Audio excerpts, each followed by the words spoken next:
back on another exciting episode of Starfleet So Hail, where we have a casual and informal conversation. Very. It's great.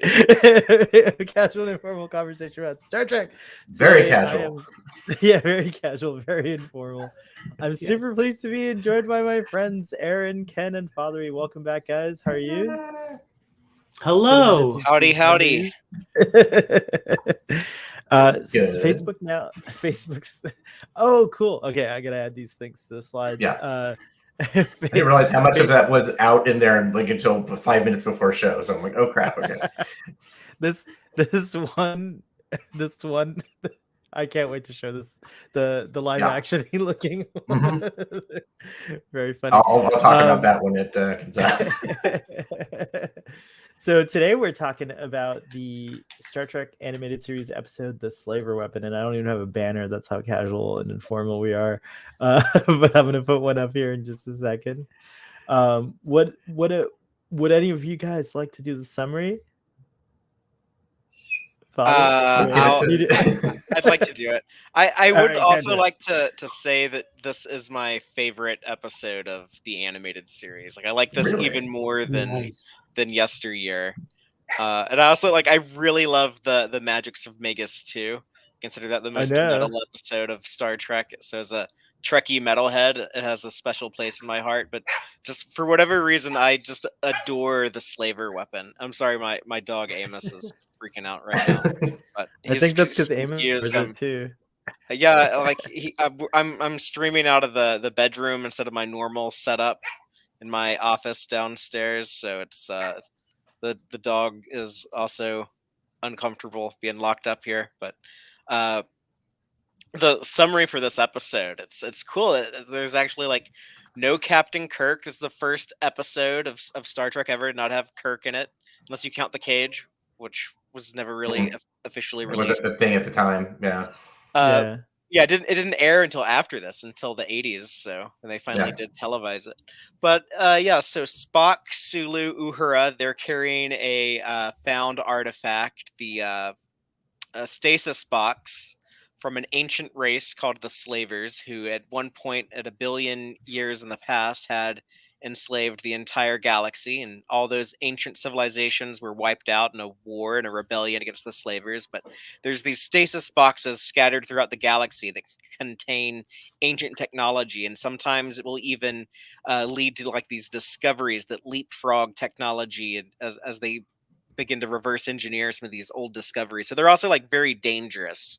And Sulu, Spock, and Uhura are on this really awesome looking long-range shuttlecraft that the Copernicus, I think. Yeah, the Copernicus. That's right.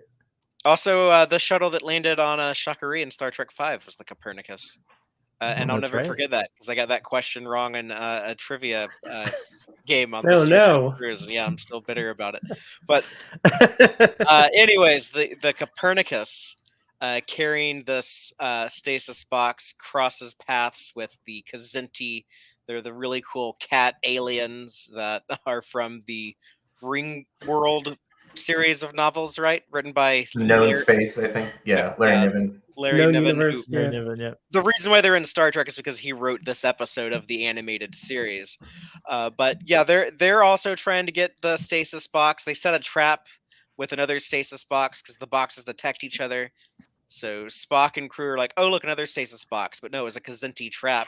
And they find this cool machine. And, Sulu's doing cool, weapon expert stuff from Shore Leave. So he's like, oh, this probably belonged to, some type of spy operative, some espionage dude. And the Kzinti come across a device that actually is self-aware computer thing that can give them information. But it gives them the wrong information, and through their ambitions of trying to find the most powerful weapon, they find a weapon that's set against them, and they kill themselves, thus freeing our heroes to go about their mission and I guess return to the Enterprise and do another adventure next week.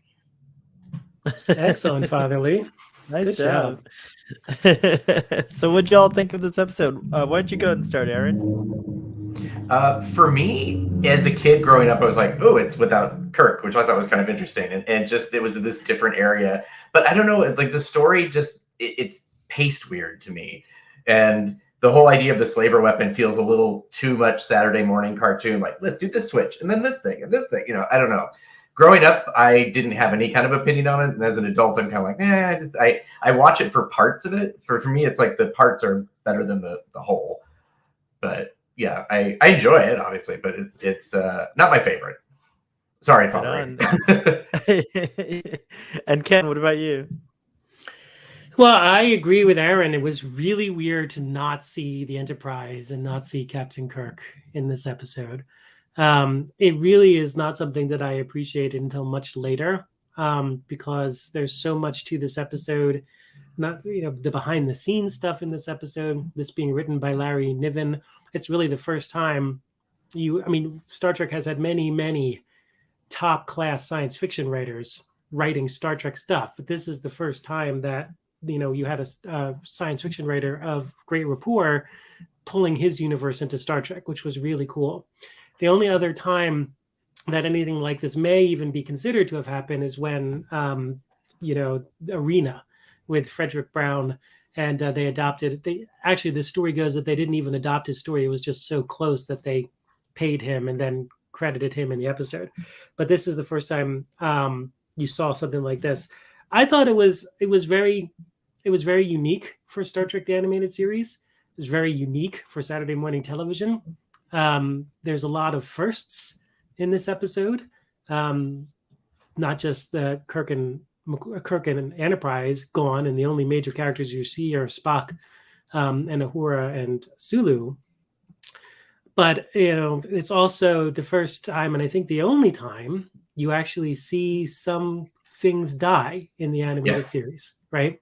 So it was a really interesting episode. Not really a Saturday morning kids thing. And again, like I said, I appreciated it much more as I got older. Was Harlan Ellison also, right? Like he was a famous writer. He was a very famous writer. Oh yeah, there were several on the original series. He also had Richard Block, right? Theodore Sturgeon. Sturgeon. Yeah. Who's the other one? Yeah. Robert Block wrote two, right? He wrote which did he write? He wrote Cat's Paw, which was a weird one. And Wolf in the Fold. Wolf in the Fold, yeah. Then was Mock Time, was that one of that was Theodore Sturgeon. That was Sturgeon's. Then and Mirror was Bixby. Was it Bixby? Mirror was a famous Jerome or Jerome. Bixby. Oh, Jerome Bixby. Yeah, Jerome Bixby. Yeah. So that was a thing that Roddenberry wanted to do. That was important to him, was to try to bring in the serious science fiction writers for a television show. Because up until that time, there was no serious science fiction on television. When you have the people in the literary world like making derogatory comments towards Star Trek being not real science fiction, so it's like having that credit was probably important to him as well, just kind of give a little bit of street cred to the show. But you did have some, not to the degree that Star Trek had, but you did have some famous authors, writers do The Outer Limits and Twilight Zone. Right. Before Star Trek. But Star Trek was the first one that really did this in the way it did. I think Arthur C. Clarke just said something super negative at one of the first sci-fi conventions with Trek mentioned there or something. Oh, so that's Arthur on his little island. Yeah. There. The one author that I wish had done Star Trek, was a huge fan of Star Trek, was a big consultant for Star Trek, but never wrote Star Trek, was Asimov. Mm-hmm. He would have done an amazing Star Trek if he had the chance. Yeah, I think that's true. Oh, I love Asimov. Maybe he was the one who actually derided it. I don't know. I can't remember. It was either Clark or Asimov, one of the two. Maybe that's why he didn't do it. No, I think Asimov did say something negative, but then he came around. Yes. Yeah, he was a real life friend of Gene. So Gene was trying to show where no man has gone before at a convention or something, before it had aired on TV, and I guess wherever they were screening it, Asimov was talking a lot, like during the opening of it, and Roddenberry yells at him, please shut up, we're trying to show something here. And then of course, you know, it was like embarrassed because it was like, oh well, Asimov, you know, is kind of this big famous celebrity in the science fiction. But they were world. friends, so you know, like yeah. Didn't he? Wasn't he the scientific consultant on the motion picture? Yes, I think so. Yeah. So they mended their ways, it weren't clearly. yeah. And Asimov admitted, like, yes, God, that was quite rude of me. I'm sorry. Like, well, Asimov, Roddenberry interviewed Asimov on the Inside Star Trek LP that he did. Oh right, yeah. That's if you've never heard that record, you know, you can dig that up. It may even be on streaming. On YouTube. Definitely on YouTube. Yeah, that's pretty cool. Also, people should listen to the when Mark Leonard and Roddenberry recorded that the conversation between Sarek and Gene Roddenberry. Yep. That was quite interesting. Sarek, I haven't heard that. Yeah. Sarek and Gene Roddenberry. It's in that record, which again we're getting way off track, but that record had an amazing interview with Shatner, an amazing interview with DeForest Kelley, which was rare to have a really cool recorded interview with DeForest Kelley, and then Mark Leonard as Sarek being interviewed by Gene Roddenberry. Oh, cool. Well, I don't mind these sidebars when they're revealing stuff I've never heard about. That's pretty cool. on that note, I would like to add one additional tangent very quickly. But I think people will like it. But you know, speaking of like these older science fiction authors who worked on the original series, I was just reminded recently of how they paid tribute to that type of writer in the DS9 episode Far Beyond the Stars. And they actually, you know, based some of those characters, like Armin Shimmerman's character Herb was strongly based on Harlan Ellison.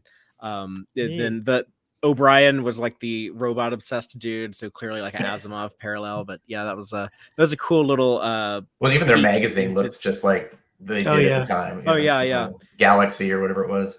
And had the cover was a map painting from, you know, the Menagerie, which was awesome. Yeah.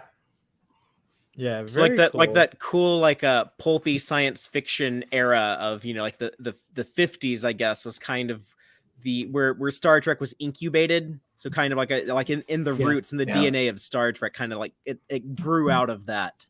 Absolutely, it did. And Forbidden Planet.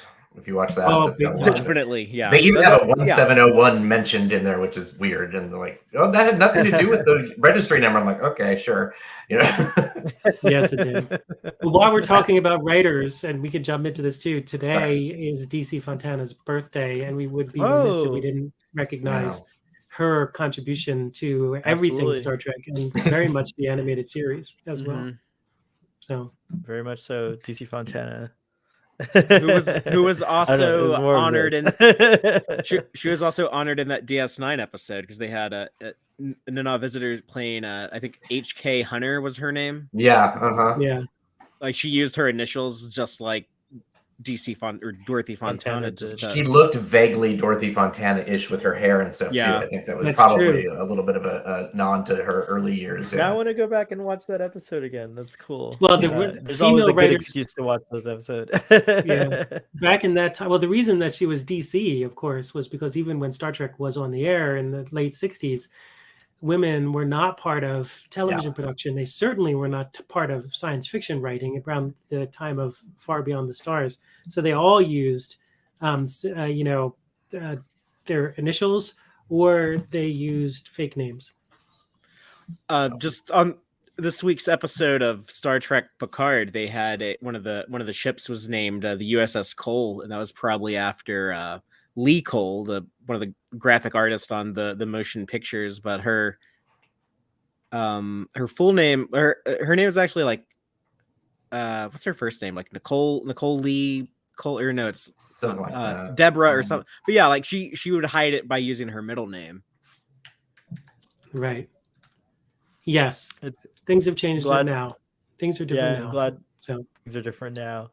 I really like this episode. I wouldn't call it my favorite of the series yet. We only have 2 episodes to go, right? In the animated series. I'm kind of sad. No, there's 8 more. No, there's 8 more. Oh, season 1. Wait a second. I was like, wait a second. That's right. Oh, good. good. Yay, we have 8 more weeks. Okay, good. I'll try to stretch it out a little bit. Just like I did this. No, but I really like this episode. I don't think it's going to be my favorite of the whole series, but I could see why it is yours, Father. It's kind of delightful. I really like the reference to this billion-year-old civilization. Like, Star Trek does this again in TNG. We get like the Toxu Utat and things like that, and there's this whole like layer of story now that we can kind of like put together what the universe, or the galaxy I should say, was like, before humans and so are these pre the whatchamacallit, the people who seeded all of the humans, that why we all talk the same and look the same, basically? I wonder, like, I think because like it might be, right? Because those were like, yeah. Well, and the picture, but like the picture of the slaver is so like non-humanoid that like, it's probably like none of those civilizations were humanoids. They were probably something very different. Right. And the time scale makes sense. Like 1 billion years is a long time. Like it makes sense to me that a civilization could die out 1 billion years ago, and you'd have like. It happens a lot in the Star Trek universe, though, because there was the Slaver Empire, there was the Takan Empire, there were the Iconians. Yeah, I would love if like they would address that. If like for some reason every time like there's like this big massive advanced civilization across the entire galaxy, like something wipes it out. Like maybe it's Synthulu from Picard. Yeah, I was gonna say they addressed it in season 1 of Picard. It's the Synthulu comes along and it's like, oh, you disrespect my artificial life. Here you go. I'm gonna get you. But yeah, no, there's probably all kinds of things. I mean, we have species 10C, right? What were they called? 10C. They're like outside of our galaxy that could have done it, done things like that too, perhaps. So yeah, there's a lot of cool things out there. So yeah, I like that particularly. I love the Kzinti. I forgot that the Kzinti stand up straight, and I love that they made fun of it in Lower Decks, because you always think of the one telepath. I think this episode has some wild lines like about the Kzinti in general, and just like Spock being like, Kzinti women, females tend to be dumb or whatever, dumb animals. Dumb animals. It's really messed up. It totally is. But Ahord's response. Oh, sorry. Go ahead. I was just saying, Ahord's response to that was right on target. Yeah. They were supposedly the Kzintis like breed their women to be that way, which is like even more scary. It's just like, ugh. It's not even like just natural. It's just like taking out. Seems like they're actually. Go ahead. In the Star Trek universe, the Kzinti and the Caitians are supposed to be like have a common ancestor, and I'm always thinking that like the Caitians are like, I could just see a female dominated society going, nope, we're out, goodbye, and then they leave the planet, and start their own society. They become the Caitians. And I bet the Ferengi and the Kzinti became fast friends at some point, I'm sure, with their views of. Oh yeah, maybe women. The Kzinti are the only Star Trek race more misogynistic than the Ferengi.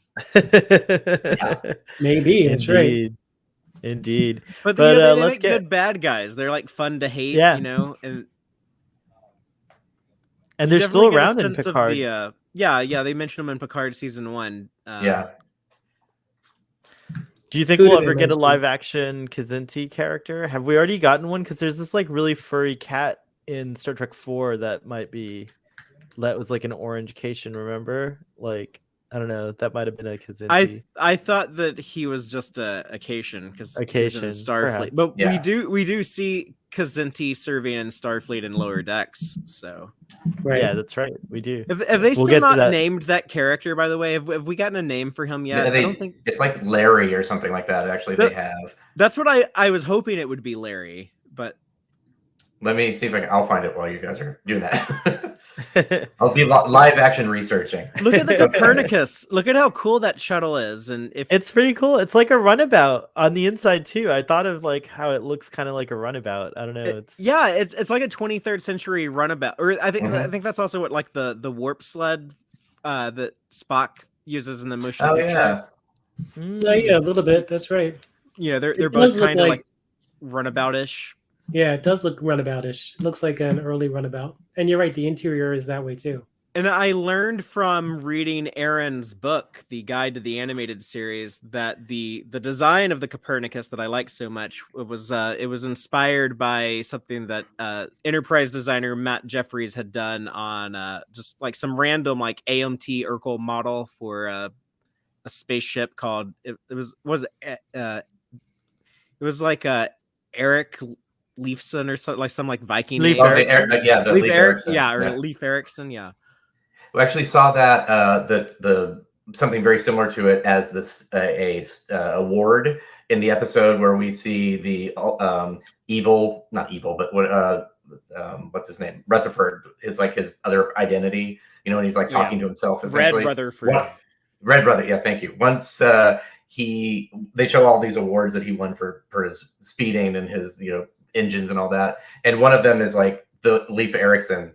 It just is a statue on top, which is kind of interesting. Is it this ship? Hold on. That was a badly told story. Sorry. It's like I Is was it at Star this Trek thing? trivia last night, and I'm a little tired. Yes, it's that. Oh, cool.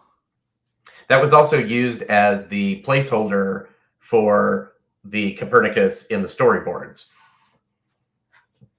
Very cool. I like very the final design though. That's actually like Yeah. on screen so much. Yeah. I love like the deflector on the nose. I just love it being like a little bit more like, I don't know, angular. It looks like it's faster than the typical like boxy type C shuttlecraft. It looks like it could do original snow series. too, because like the landing gear seems like sleds as well. Like I don't know, it's a very interesting ship. But this is what reminded me of the Runabout, like that they have It a really conference looks, yeah. table on the inside and stuff. And Yeah, it's and like, there's like a table in the back. yeah. Like what we saw in the Next Generation on the Runabout in that episode with the frozen. Yeah, it's got like warbird. another group. Behind that, you can see that there's another section, like it can be sealed off. Maybe that's where the replicator Sorry for bathroom mentioning is. Star Trek 5, by the way. Star Trek 5 is a good movie. Yeah, I like Star Trek 5 too, but you know. I mean, I like all Star Trek movies. I don't think it's good, but I like it. There are parts that are good. Wow. Okay, there are parts that are great. There are parts that are great in it. Yeah, there definitely are parts that are great with it. So yeah, I wouldn't be surprised if there's a slaver weapon, a slaver stasis box at the Starfleet Museum. That would be cool. I love that would you're be obsessed cool. with the Starfleet Museum as much as I am. Dude, that's now. a big ass museum. It's got to have tons of shit in it. Yeah. And it seems to be only run by Geordi. There's like no one else in that entire place. There's Like, gotta- It's a there's big gotta ass be 100 museum, and it's only like 2 people that work there. yeah. There's got to Oh, be yeah, his 100 daughter's there. curators. There's got to Yeah. be at least. Well, now 100 no curators. one's there because they're both on the Titan. Yeah. Right. Maybe it's all holograms or something. Or They did so many more of those holographic signs than actually ended up on screen. I was that's looking. what I heard. They did the M5 was one of them, which is just awesome. Well, they've mentioned M5, haven't they? Like, Yeah, I don't know why no one else caught this, but in season 2 of Picard, episode 2, Penance, when they're in the alternate timeline, the Confederation timeline, Dr. Girardi had the captured Borg Queen put in storage in her lab, and it was classified as M510, the same as the new Data. M510. Yeah. But we're not here to talk about Picard, but I appreciate that. But in the live audience, I see John Dawes pointed out that perhaps the stasis box would not be at the museum, but at Daystrom Station. But at it that does seem like station, that's true. Oh, It's one of that's the- what I meant. Daystrom Station. one of the more museum. dangerous technologies out there. But Yeah. they treat it with such kind of reverence and respect in this episode. Where it's like, oh yeah, like these stasis boxes they're like serious business. They could be Well, if you potential open up game one and changers. exactly. If there's a bomb in it, though, when you open it, and they threw it in there so it wouldn't explode and kill them, and then somebody opens it just as it explodes. That's why they had to be really careful, because I could see people using it for that reason. They also Spock claims that the stasis boxes have helped the Federation advance their own technology at times. They've found stuff in there that like what does he mention? The anti-gravity, right? Exactly. Yeah, like artificial the gravity. belt too. Which we saw Vulcans using artificial gravity in the 1950s. So they must have discovered our own version. We discovered somehow. I don't know. So there was an awful lot of there was a lot of exposition in the opening moments of this episode, right? There was tons. Like Leonard Nimoy did like probably the longest captain or the longest log entry maybe in the entire franchise. I mean, it was just really long stuff. It was really interesting. And then also hearing Spock say, "I've made a grave error."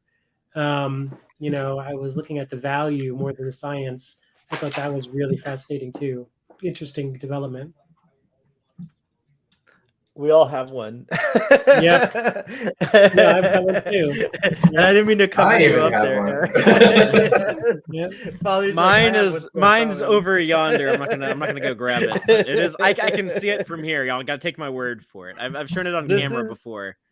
Well, I think I've said this joke every time, but like I wrote that book so I didn't have to look things up. It's just like so it's all in one spot. It's like, there it is. Very nice. And there's nothing to say that the Vulcans didn't find the stasis box because they never said it was like humans that found it. Or, that's what I think might have happened. I think like the Vulcans were finding some of the stuff early on. I took notice of this line. I had obviously. I love that. Oh my god, I love that. I love that so much. Yeah, it's a nice little connection. I know there's a little sad face in the. Oh, it's you, Eric. That was related to the I'm holding up my copy. Gotcha. The smiley face. Yeah. Sorry, Starfleet. No, but new glasses. As soon as that happened, and Hemmer's like, I'm like, when it first, when we're looking at it, I'm like, oh, this looks an awful lot like that asteroid or the ice asteroid planet they were on this slaver weapon. I think I had mentioned that to Ian, my friend who was watching it with me, and then at the end, I'm like, oh, that's why Uhura was sad. It's like, why she never liked the little planets with ice. I don't know if the writers did this on purpose or not. It's a nice little... Probably not, but I love when we can find things like this. And that's something that I think when you do like this ongoing franchise like Star Trek, that really is like the good writing is when you can like connect these dots that were never intended to be connected. I know like it's really popular right now to kind of like bash on the MCU, and I get like why people like aren't enjoying it as much now that the novelty has worn off. But that was like a good thing they were doing with those movies is like things that were never originally intended to be connected. They were able to structure additional stuff coming behind it to kind of give it a consistent trajectory and make things tie together. And it's something that I think Star Trek has gotten really good at in recent years, especially like this season of Picard, for example, just like, oh yeah, the song Riker couldn't remember in Nemesis, like, oh, like now he remembers it, and it's like actually like a big plot point, and it's like almost like that was put there intentionally for a payoff here, even though it wasn't. So I love seeing stuff like that here with the animated series with Strange New Worlds. Whenever there's something in Strange New Worlds that I can connect to the animated series, it always makes me really thrilled. There's something that is connected to the animated series, not for this episode, but I didn't notice it before. On Picard, one of the people in the list of all the criminals that Rafi's looking at is Fen from Vendor. So he's from the Vendorian planet. Oh, okay, that's cool. So he's a shapeshifter. Yeah, it's like, yay, there's a shapeshifter that's not a changeling. So that was kind of cool. Here are the Kzinti with their space helmets. They look so badass. Yeah, I agree with Jill that we need to see these life belts in live action. It would be really cool to see that. So it would work for the 32nd century. No, yeah, if you're going to bring it back, put it in Discovery. Like that's perfect. Yeah. They kind of had something similar when Burnham ejected Stamets in the season 3 finale. Yeah, it was kind of like that. But even those look really clunky. Like the fact that they had these in Picard or in Kirk's time, that they didn't have something that's just super elegant in the 32nd century is odd. But maybe they did it one time and it's just sort of fallen out. We had speculated before that like. Burn. Maybe there was or something. Well, because if they their go comm out badges on you, are like so. Yeah. Oh yeah. Those Tricom badges in Disco, I think, are just like so advanced that if you're ejected out into space, it can just replicate a full environmental suit around you. Oh, that's interesting. that's right. That That's is kind of what it seems to happen when Burnham gets knocked out of that shuttle in the season 4 opener. That Yeah, 32nd that could be. century. I love it. And then Nice. here's that picture of the slaver. It's a one-eyed creature. Looks I'm like very looks like a confident Gorn, that maybe. that's not what they would look like in in Larry's novels, but I some of his descriptions kind of match some of these things though. Like this is just drawn like a goofy 1950s horror movie monster. Some of the party or horror at Party Beach or whatever that is. What was like? Did they the meat? Did we see the meat? Because I don't think we saw the meat, right? Like we do. Yeah, we did. No, we did. We saw the meat. I rewinded like twice, chop but I did the perfect. 10. I did the 10-second thing, so maybe I skipped it twice. So sorry. Yeah, no, there's definitely was a piece of meat there. Yeah. Look at that sad telepath. He's a sad neurotic. Which is what they call him. Like if you were a telepath, if you're like reading people's minds all the time, you probably would be like this miserable, depressed dude. That's true. Poor guy. But the Kzinti captain, or what would they call him? The what was it? The Chuff captain. Captain. Yeah. Finds the weapon and starts like messing around with it. I also like the design of the Kzinti ship. Now, here they said like the Kzinti have attacked Earth 4 times, and that like the most recent attack was 200 years ago. So so that was like right after First Contact. They have like another war with the Kzinti, but it's like how were the Vulcans First Contact? Because that means like the earlier wars had to have happened. Did they say that they attacked Earth, or did they say humanoid? They said humankind. Humankind, I guess. Right. Yeah.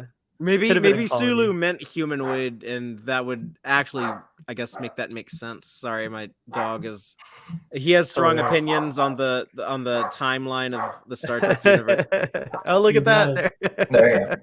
There's the meat. There he is with the pork chop. Yeah, pork chop sandwich. It's like a chew toy for the cats. Yeah. Okay, I'll take that off. He's giving That's the easy way to present. It does look like the beast looking at a mirror. It's funny. Oh yeah, that's funny. Sulu's thoughts of raw radishes really have the telepath bedraggled. Yeah, I love this. To feed them, all you have to do is just think of veggies. He says the bedraggled looking one is the telepath. Yeah, the bedraggled looking one. What a word. There's some awkward there's some awkward dialogue here, but I like it. It's cool that like Sulu gets more things to do. Uhura gets more things to do. Like I love that like they remembered Sulu, actually one of his many talents, because he has a lot, but he was a weapons expert in shore leave. He's also a botanist and a physicist and a sword fighter and a helmsman. But he's a Renaissance man. Definitely a Renaissance man. I mean, this was just a great, except for the fact that Uhura got stunned 4 times.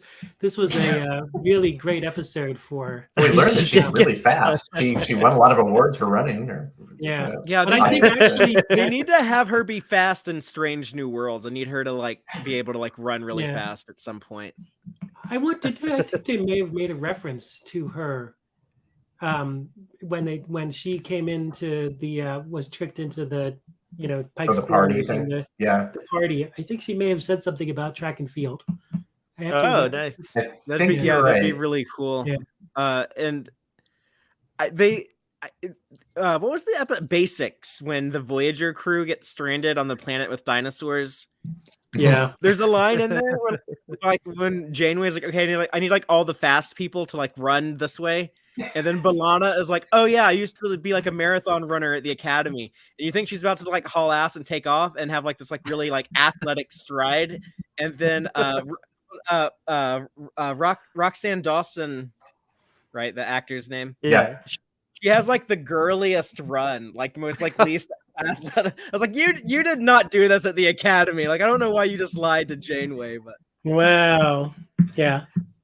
It's been a long time since she's been there. Maybe. Yeah. It's like when you ask actors to do things that they're actually not good at doing. Like when Garrett Wong got a script one day that says like, hey, then Harry is playing the clarinet, and he's like, I actually don't know how to play a clarinet. Like, oh no, Riker played the trombone on TNG. It's fine, you can do it. He's like, no, Jonathan Frakes knew how to play a trombone. That's why they wrote it. Yep. I like this. My slaver box just had used napkins in it. Oh my goodness. Springtime says they claim to have attacked the Earth in the 90s, but there is now public evidence. But what little military evidence that exists points to early and not very surprising Earth victory.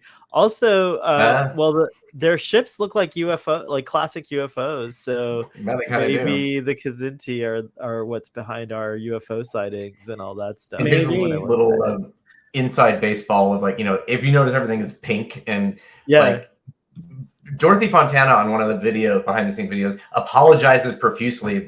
She has I had to call Larry and say sorry, and we interviewed Larry and he's just like, yeah, I know she did that, and I said, don't worry, read the description of the Kzinti in my book that came out before this. Their ships are pink. They have like this kind of pinkish transparent hull. And their planet is just multicolored, so everything would be. He's like, there's no problem with this. This is right in the vein of what I described. And she just kept apologizing. So he's just like, okay, fine. Sorry, it's okay. It's fine. I'll live. So yeah. So I was kind of neat that it's like for the one time that it actually does work. Yeah, it makes more sense than like the pink and purple Klingon uniforms. And... Yes. Which I'm okay with those two. I think those look good. And the pink triples kind of make sense to me because they were supposed to be altered. They're supposed to be like a little different. Yeah. I own it. That's what. Yeah. We no, I can't talk about that yet. Never mind. So yes, pink triples make sense. The police web is another thing that the Kzinti. So that's the other interesting thing is we defeated them 4 times and then basically demilitarize them, like right. So they're not like allowed to what was it, the treaty of I forget he mentions it, but it's like serious. Right.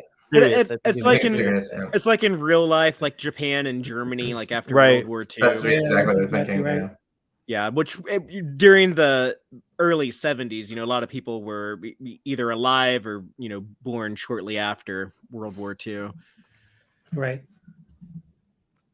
Which, as an aside, speaking of Germany, because I always, City on the Edge of Forever, which has nothing to do with this episode, but if you think about City on the Edge of Forever and the whole thing about how Hitler would have finished the V2 rockets and would have conquered the world, that episode happened not very long after World War II ended. If you think about it, it was only like 20 years, right? And so this episode is just about 5 years after that, right? So when you talk about what you just were talking about, Favali, about Japan and Germany back in the early 70s, it's not that far away from when all this happened, as you were talking about. And the same thing with City on the Edge of Forever. It just amazes me how Star Trek played with the storyline for City on the Edge of Forever, in that way.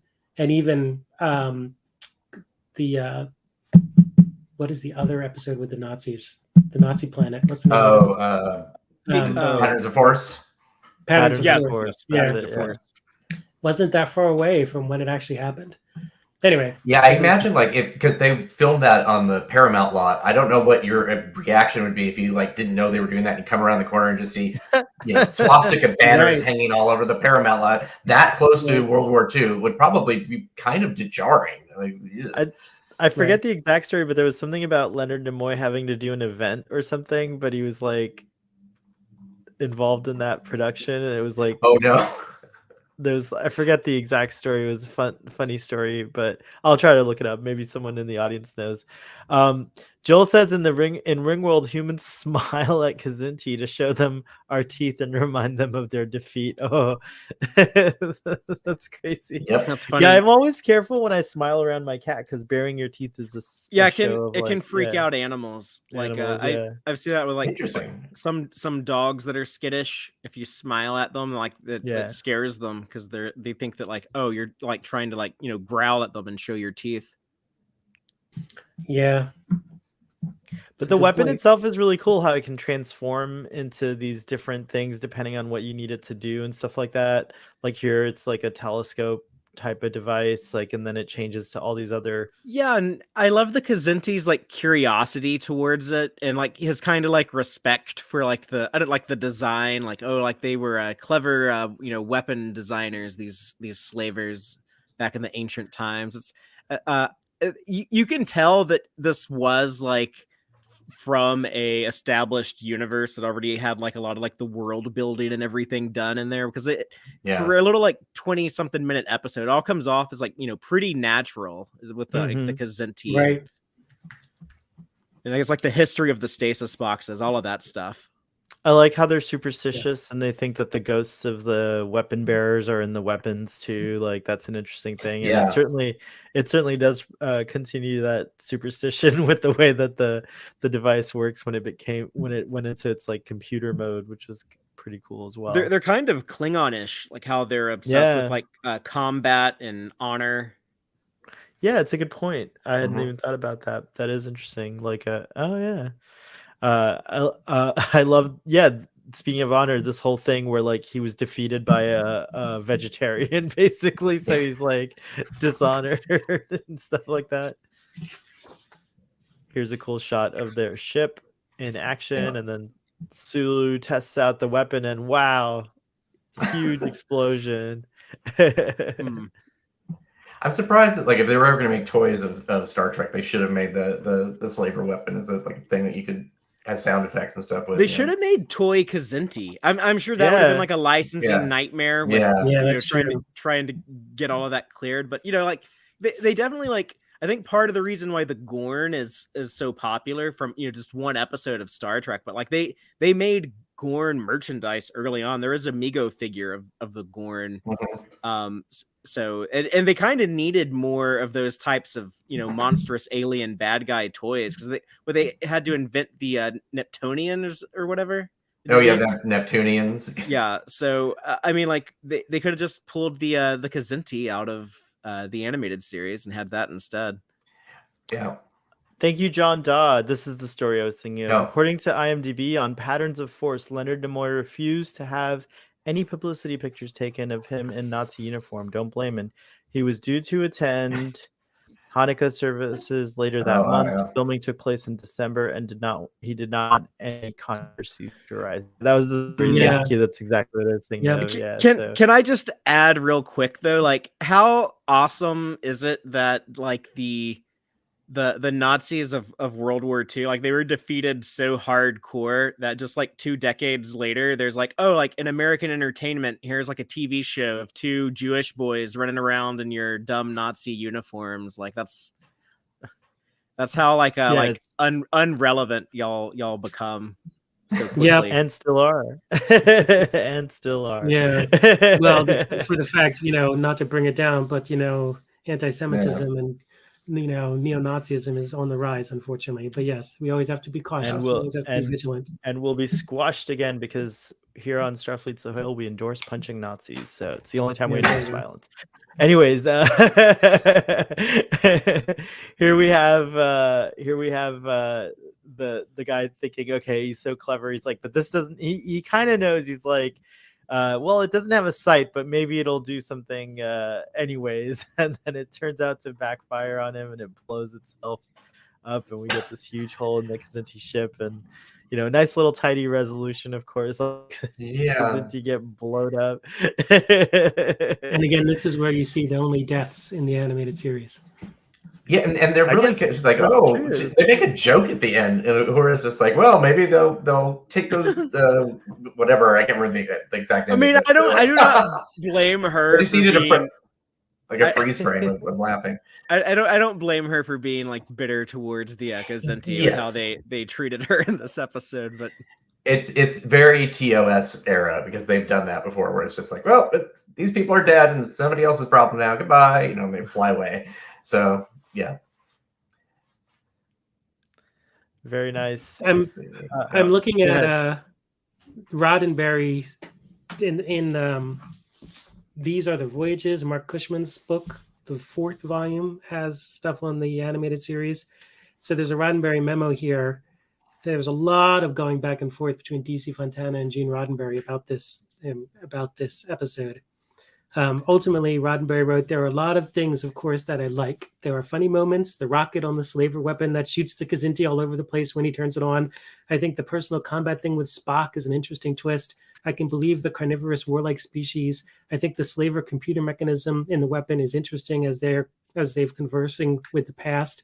Very interesting. I think the Kzinti themselves can be very interesting if they don't come off too cartoon-like. We must be very careful they don't come off like Tom and Jerry cartoons. That's an interesting thing there. That is interesting. They did not come off. Yeah, that one scene where the guy shooting around on the flames is pretty cool. It's funny that he praises that and then also cautions don't make it too cartoonish, because that is the closest thing in the episode to Tom and Jerry. Yeah, right. That's true. Yep. Definitely. Well, that. I'm just looking at this control panel on the Copernicus. I'm just like, yeah, it's true. It's kind of interesting. That wraps up the main slides I got from the show. But look at this cool stuff. References, more references. I hardly ever do these like Gornegg segments. So Father, I'll steal a little bit from Text Trek here today and do like a little Gornegs. Yeah, you have to explain what Gornegs are, since that's not a commonly used term. That's true.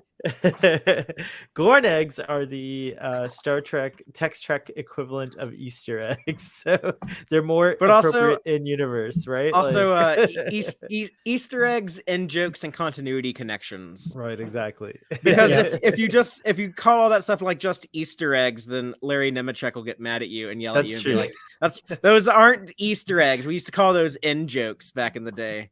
So, or sometimes it's just continuity. That's what's funny. It's like there's a point you have to stop calling something an Easter egg when it's just literally like part of the universe and it always comes up. Like, look, a tricorder. Yeah, they did that once. I'm like, that's not okay, whatever. I mean, maybe when it was like Discovery season 1, it's like, oh, it's the first time I've seen like a new design of a tricorder in a while. Yeah, but I think somebody pointed out in Picard, like the L-cars were like an Easter egg. I'm like, that's not an Easter egg. That's just the design continuity of the show. Right. The Kzinti were legit scary. Yeah, they're pretty good threat. I mean, like I could see them being menacing.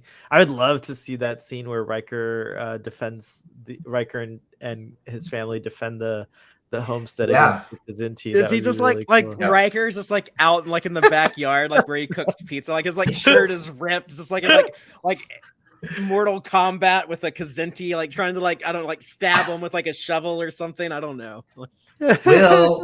Will come in. No, it's time to stop playing with your friend. Oh, Will. Oh, Will. Kestra, go get your dad. Kzinti kittens on Starfleet Sohail instead of Gornegs. I like that. Yeah.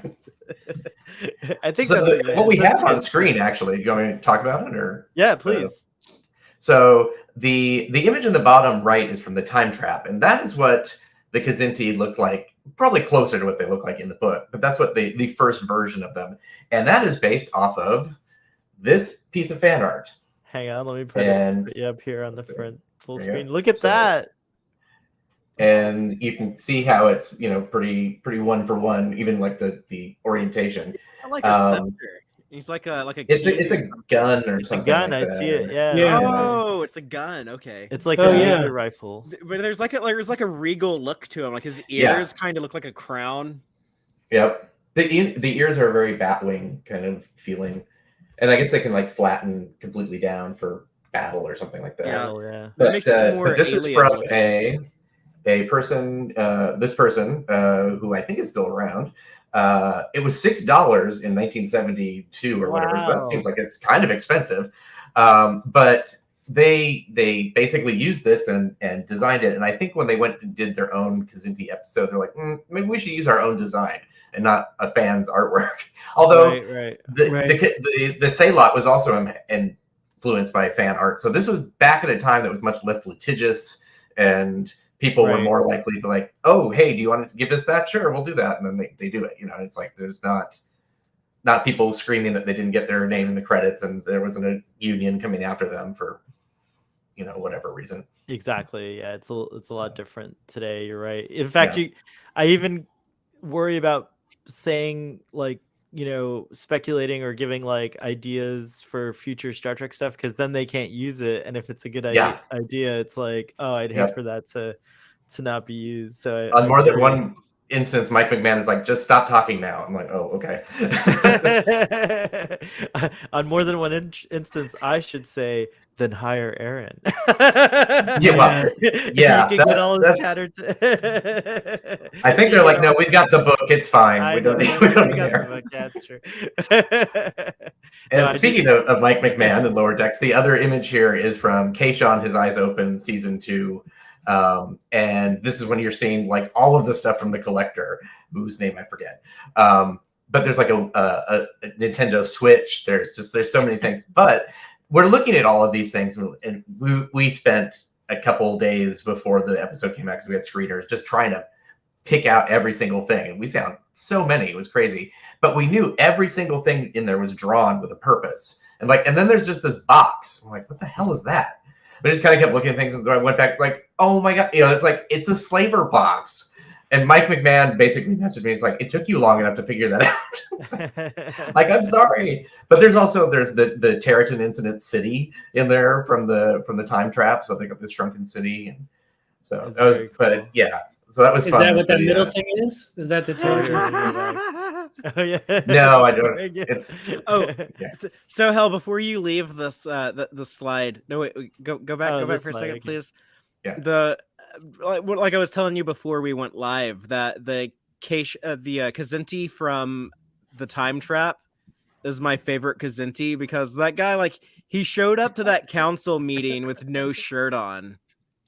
Yeah, and he's all like fat and pudgy, like he just doesn't give a shit anymore. He's just he doesn't care if he's letting himself go. Like, I think he's just like always just like, I don't know, just like drinking beer and eating potato chips and just laying around their little whatever. Well, he doesn't have to. In their universe, they don't have that societal pressure to be all whatever they are when they're, you know, outside of the Elysian bubble, basically. Right. So and he's been there. He's become a house cat. Yeah, he's made it work. Like, he just doesn't care. Just like no F's given at all.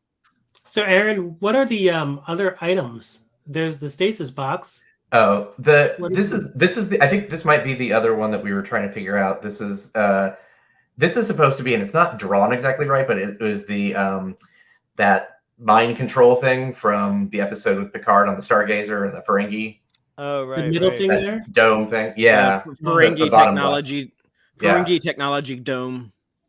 Yeah. Because it almost looks like, and I have to go back and watch, but if you look, it almost reminded me of one of the gamesters of Triskelion. Oh, no, Aaron, did we decide that it came off of like a nacelle on a shuttlecraft? Yeah, we thought that too, but I think this might be one that Mike just didn't tell us. I think that was the second one that I was talking about, because they're the two. There's a orange kind of barrel thing that we know we've seen but cannot place it, and like, I don't want to sit and go through every single Star Trek to find it, but eventually it will come up. And then there's this. I think this was the other one. And then there's the Salt Vampire on the other side of the box. It might be a gamester of Triskelion in there. Yeah. So this here we have yes, somebody who cosplayed a Kzinti like really well. I mean, that's very good. That's impressive as hell. Like, if they were going to have these on, you know, the 5th season of Enterprise, if they looked that good, that would be fine. You know, so this is a company called they do 3D printing and programming and stuff like that. It's like called Adafruit. And this guy just for Halloween built this, and the slaver weapon actually makes all the sound effects. You push the buttons and it wow. has a little sound card. Yeah. So I was going to have them make one for me, and then other stuff happened in my life, and so I haven't got back to them. But I'm going to do an interview with them in exchange for building me one of these. That's brilliant. Very cool. So it's very fun, and they have you can find the video. I'll send it out after the show. I'll tweet it on my Twitter feed, Geek Filter. If when you at the very end when he was like starting the machine up, it makes the Windows boot up sound like as a joke. It's like, that's funny. But yeah, no, it's really cool. Yeah, and it's all 3D printed and yeah. But are they based in LA? The company that does it? I don't think so. I can't remember exactly where it is. I think I want to say like Ohio or something like that. But it has like you can see the two different bases that come off. I think they're magnetically linked, so you can just pop it off and put it on. So you get the two different, like you get the rounded thing and then the one that's more of like a gun. But see, that would be cool too. I mean, like looking at that, you're like, okay, I could see selling that. For sure. It's very cool. CBS marketing, pay attention. No. And then here we have our Kzinti Ensign Taylor. Ensign Taylor. Yeah, hunched over like the telepath. You don't want to be like this, and then hunched over. Like, then he straightens up. Like, that was hilarious. Yeah, and it's fun to watch it with people who aren't quite as obsessive about knowing Star Trek, and you're cracking up at this and like, what is wrong? It's not that funny. Like, no, it is because it's referencing something. It's like, so that was a lot of fun. I was just very happy to see Kzinti. And it's kind of cool that this plays into that whole Star Trek trope of like your enemies kind of eventually becoming your friends. Mm-hmm. It's true. Because the Kzinti humans were not really. I mean, even in Picard, they're not 100% really. The best of allies or whatever. So, but it's kind of cool. There could be some that are have given up their lives on Kazin and become a Starfleet officer. Just like what we've seen with like the Orions on Lower Decks. We see so many Orions in Starfleet. In Starfleet, Picard, in Prodigy, in Lower Decks. Discovery in the 32nd century. There's one at the Academy, that ship. Oh yeah, my guy. Tilly, I was curious. Like, man, it almost seems like Orion might be like a Federation member world at this point. But we're supposed to visit Orion for the first time ever in Lower Decks season 4. How exciting! That's Mike McMahon announced that at Virtual TrekCon, right? So. So we get to go see where Tendi grew up. So I'm really looking forward to that. And any questions that we have on Orion might be answered in that episode. Who knows? Cool. And I wonder if their planetary national anthem is dun.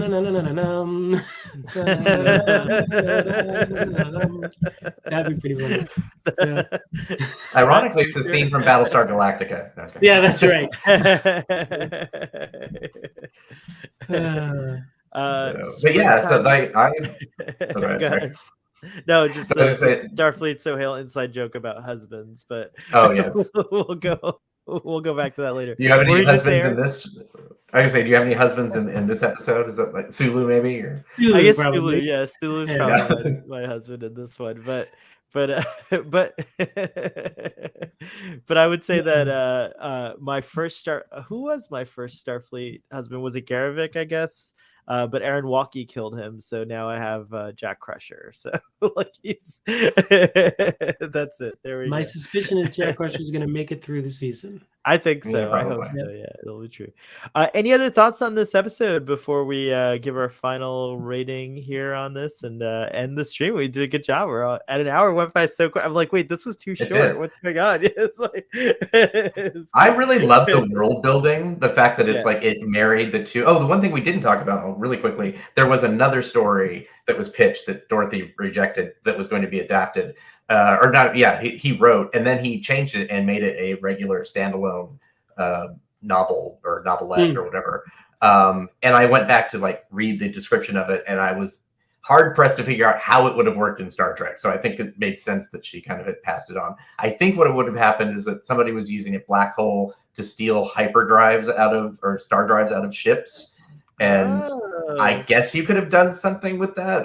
But yeah, it was one of the first stories that used black holes too, in the regular culture. Yeah.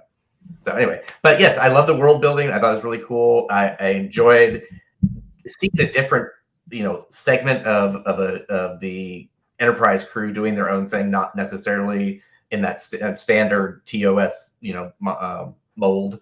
And yeah, and the fact that there was actually stakes and people died, which was, we've only seen a dog. I said, and literally a steak too. Yes, and literally a steak.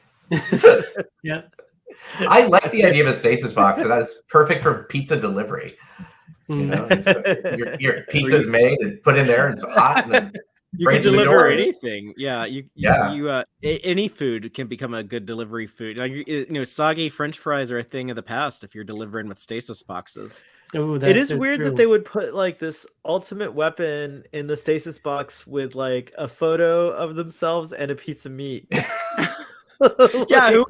What kind of spy was packing all this stuff? Like that's right. Yeah, there's a selfie. The picture might have been. Here's a snack.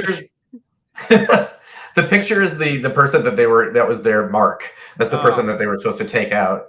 So maybe the slavers had nothing like that. Oh yeah, that's one of true. his targets.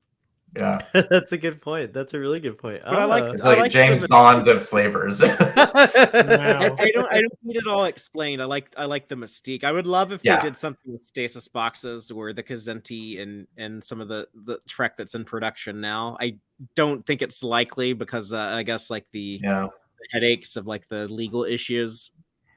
But it's funny because Larry Niven is very open to having, like, even on our call, he's just like, they can come to me and I will help them. I will let them do it, because he's at this point, his age is probably kind of like, he's like, whatever.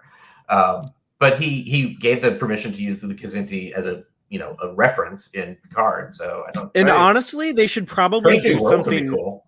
They should do something now while they can, because I don't know like what is like his wife or his kids or whoever's going to inherit it. Like they might be like no, like if you want to use any of this stuff, you have to pay us like this much, otherwise leave us alone. Right. Yeah. So that hopefully, fingers crossed. Get the Kzinti in there. Kzinti has to be played by Jeffrey Combs at some point. Yeah. Right. Aaron did mention there was like a desire to use them if Enterprise had gone on to a 5th season. There's also the proposed animated show from the I guess the post Enterprise, but before JJ, when the one that was supposed to be like kind of like the Federation has collapsed and we're the first Enterprise that's built since X years. Yeah, it was going to be kind of like season 3 Discovery. There's like this big cataclysm. The Federation's kind of in shambles. We're at war with the Klingons and the Romulans, and I guess like the Kzinti too would been one of the major forces in there. It was going to be like a little bit more like action adventure type oriented. So it would have been probably like a lot of like ship combat, and the Kzinti they're a great bad guy to use just for all the reasons we described here. They're easy to hate, but also they're cool for animation because they're an interesting design. It's something that's hard to do in live action, but very very practical for the animated world. You can do like cool like cat poses or like do like expressive things with their tails and stuff. Like be a lot of fun stuff for animators to play around with. I would love to see. Prodigy could probably do like some really cool stuff with Kzinti and like the CG world. That'd be neat to see. Lower Decks that could still happen. Yeah, Lower Decks already has like one around, so maybe like do something there. Yeah. It would be really fun to see them on Prodigy. Actually, yeah, it does.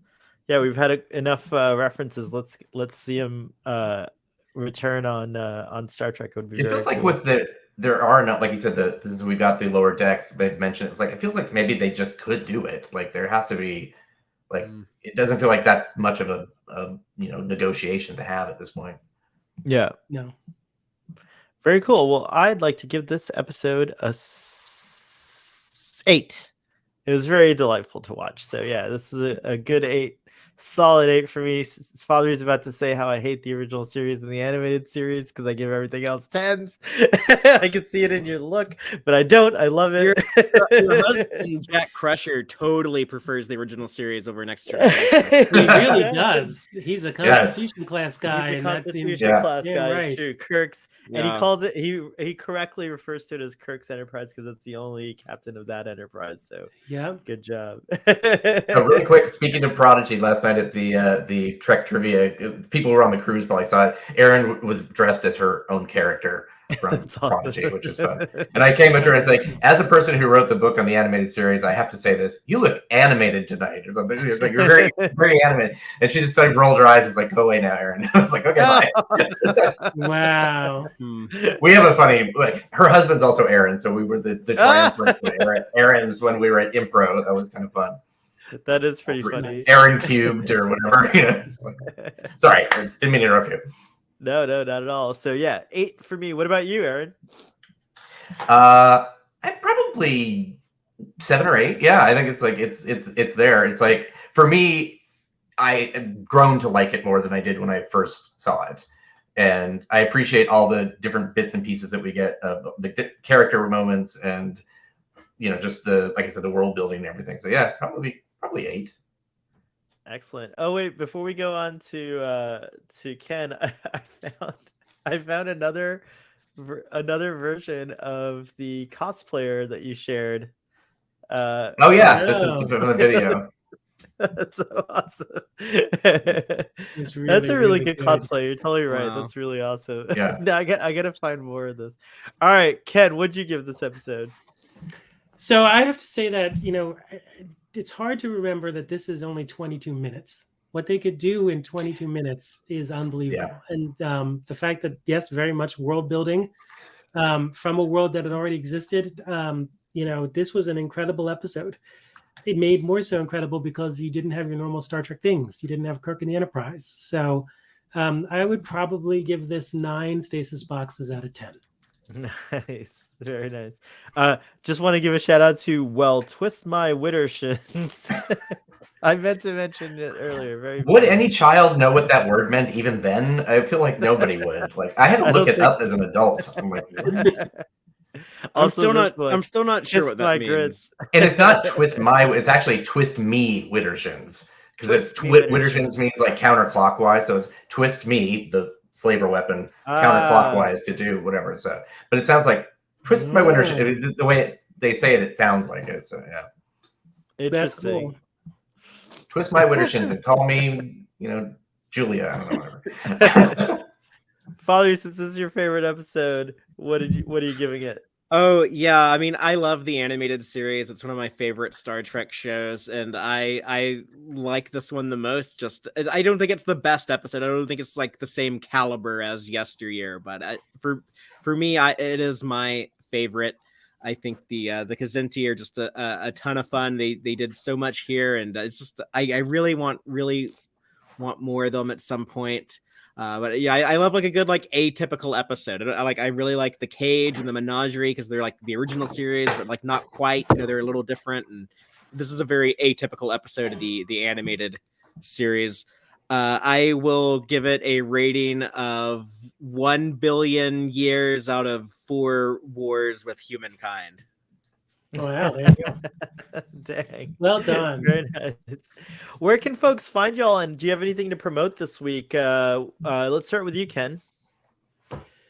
So my big thing is talkaboutit.org. It's my company, the Talk About It company. And so you can go there and you can see some of our celebrity friends who are promoting things around epilepsy. Tomorrow actually is called Purple Day. So it's a big day in the epilepsy world. So we're going to throw up some of our best celebrity friends who have purple backgrounds when they do notices. So if you follow Talk About It org tomorrow, you'll see a number of celebrities on there. We've had some great Star Trek celebrities help us out: LeVar Burton, Brent Spiner, Chris Pine, Zach Quinto, William Shatner. So it's fun to have my my work world mix in with my passion world. So that's really cool. That's so cool. Yeah, that is very cool. Good on you. Awesome. Yeah. Father, what about you? What's going on? And we just had another great episode of Text Trek yesterday. So yeah, and then tomorrow you and I are streaming with the folks over at Trek Central. So I'm excited about that. Yes, sir. So people can check out the weekly show we do on the Text Trek channel every Friday night at 7 p.m. Central. We're typically doing a deep dive discussion on whatever episode had just aired. So right now, of course, we're having a lot of fun working our way through Star Trek Picard Season 3. We try to do a pretty thorough analysis of each episode, and then when there's no new Star Trek, we talk about other things. We talk about like old Star Trek. We recently just covered all of DS9. We're probably going to be looking to do like some interviews with some people who work on Star Trek in the near future when we're between shows. But yeah, we'll be doing the rest of Picard Season 3, and then later in the year, of course, Strange New Worlds, Prodigy, Lower Decks, and then the next year we'll have the final season of Discovery. So give us a subscribe if that sounds interesting to you, and you can also listen to the show wherever you get your podcast. We're pretty quick. New episodes of Trek come out on Thursdays. We do a live stream on YouTube on Fridays, and then Monday morning the podcast is available for folks to listen to. So we try to get it out there, quicker than most of the weekly Star Trek episode review type podcasts. So. Look us challenging up. Too. It has been very hard. It's dominated my weekend every weekend for years at this point, but it's very we need to get rewarding work. We need to get Father enough subscribers and enough patrons so that he can go part-time on Star Trek and go part-time on his day job over at Starfleet Intelligence or wherever that or hire an editor, one of the two.